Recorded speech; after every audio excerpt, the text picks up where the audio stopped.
რას ფიქრობს ახლა თქვენზე?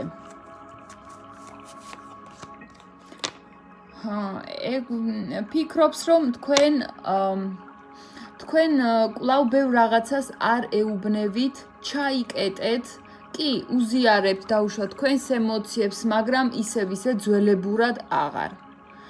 ემოციას კი გაიღებთ, მაგრამ მინიმალურ დონეზე. და ამას შეგნებულად აკეთებთ. იმიტომ აკეთებთ, რომ ინტერესი გამოიწვიოთ თქვენ მასში. ამ ურთიერთობაზე რას ფიქრობს ახლა ეს ადამიანი? ფიქრობს, რომ უნდა განავითაროს და თვითონ უნდა იაქტიუროს და არა მარტო თვითონ თქვენ საყვებით. იმედი აქვს, რომ თქვენი ჩართულობაც იქნება ამ ურთიერთობაში, აი ამ პერიოდში. მარტო დღეს არა, აი დღეიდან რამოდენიმე ხანი პერიოდი და თვითონ სამყაროც დაეხმარება. ანუ რაღაცნაირად ერთობლივად მოხდება თქვენი ურთიერთობის უფრო გახსნა, უფრო დაუშვათ უფრო ერთმანეთთან კარგად და მჭიდროდ დაკავშირება. და ეს აუცილებლად მოხდება. ამის იმედი აქვს.